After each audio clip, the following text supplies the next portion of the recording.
In this episode of What's Working Now, we are going to talk about why you should read books. Reading can be a daunting task for many people. They would rather spend their time doing things that don't require as much mental effort.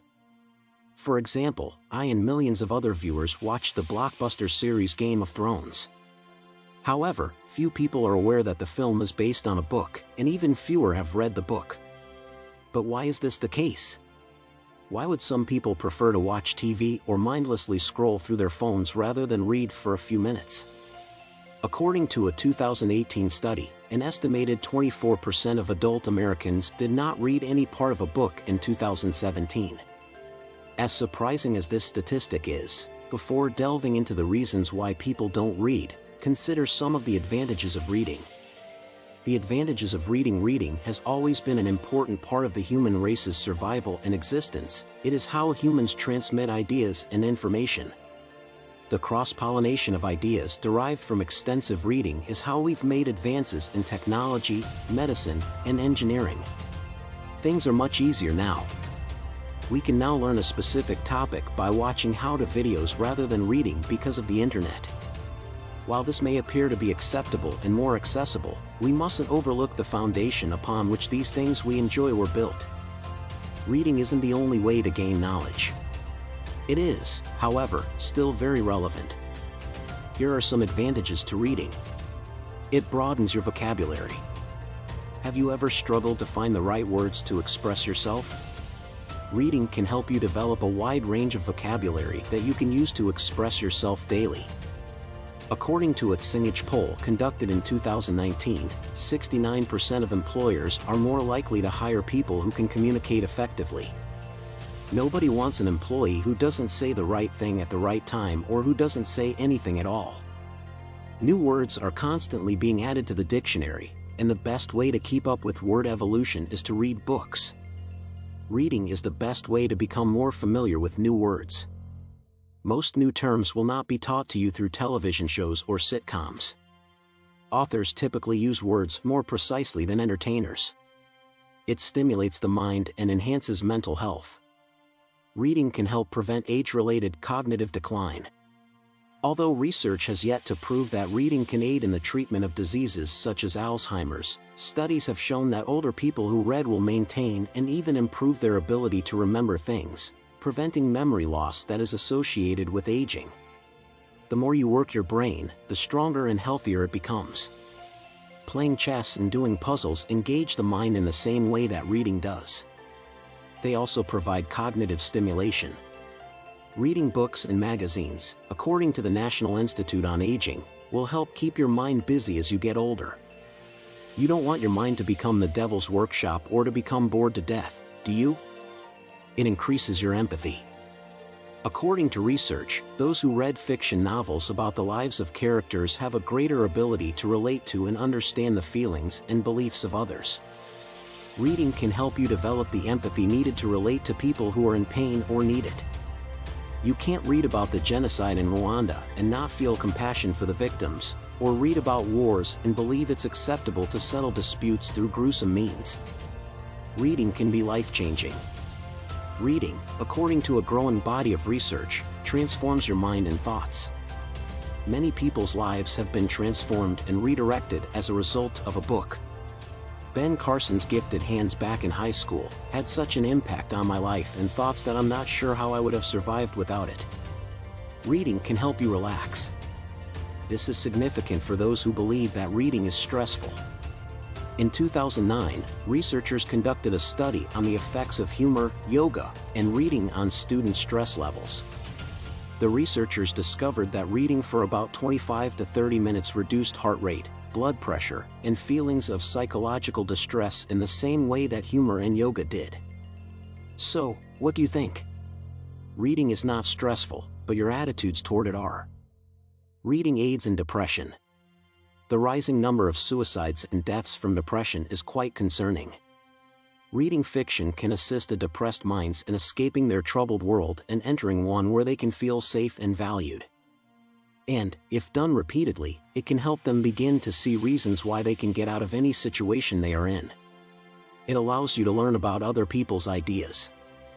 Having only an opinion on a subject is harmful to any kind of meaningful growth. To create something truly exceptional, ideas from the past and present must be gathered and the pros and cons weighed. This has played a significant role in the numerous breakthroughs we have made in various fields today. No idea, whether successful or not, is wasted. You now understand why you should develop a reading habit and encourage the younger generation to do the same. Aside from the benefits listed above, encouraging children to read instead of playing video games all day helps them develop discipline. Building discipline early in life will help them navigate life more effectively and lay the groundwork for long-term success. So, how do you go about developing the habit of reading? You can begin by following the simple steps outlined below. Change your mindset. The belief that reading is stressful or difficult is one that hinders /so many from taking up the habit. But nothing could be further from the truth. When you read something so exceptional and come to realize the importance of books for learning and growth, you will find it not only enjoyable but also a form of stress release. However, to start, you must find something that interests you.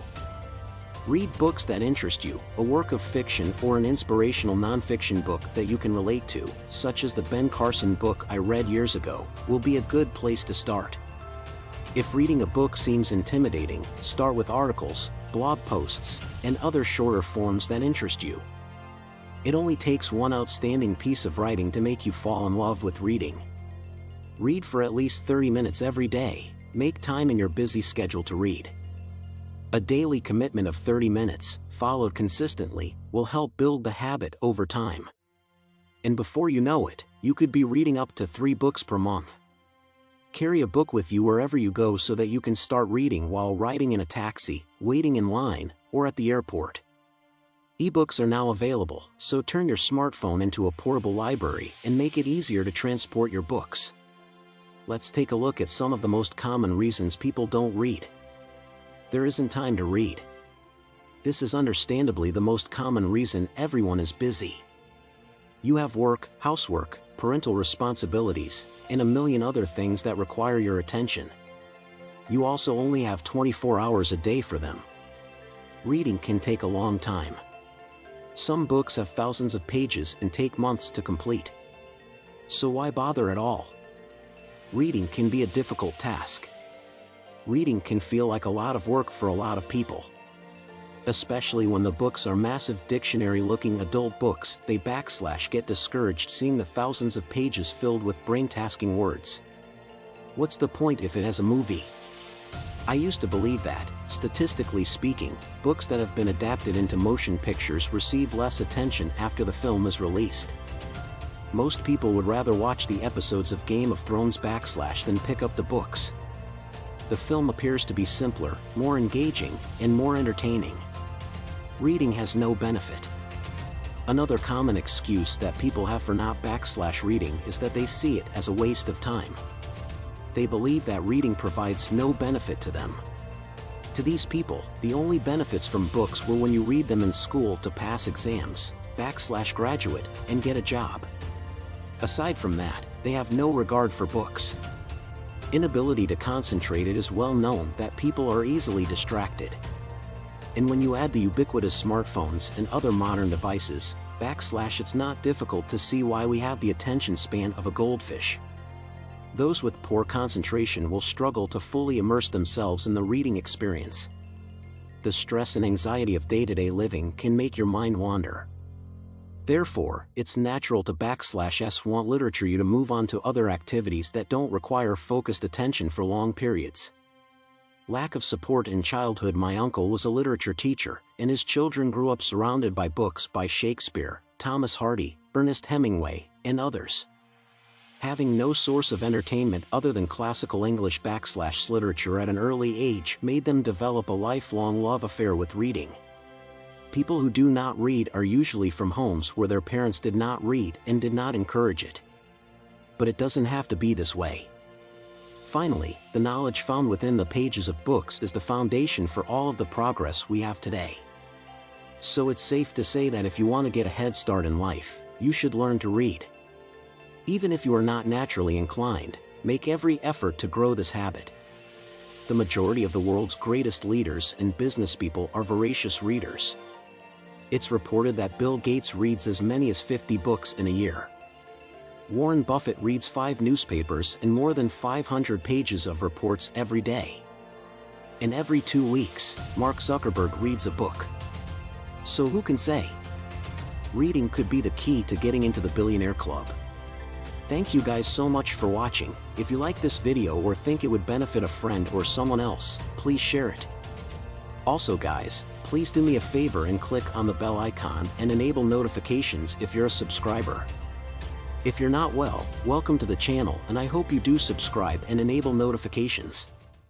With that said, thanks for watching, and I'll see you at the next one.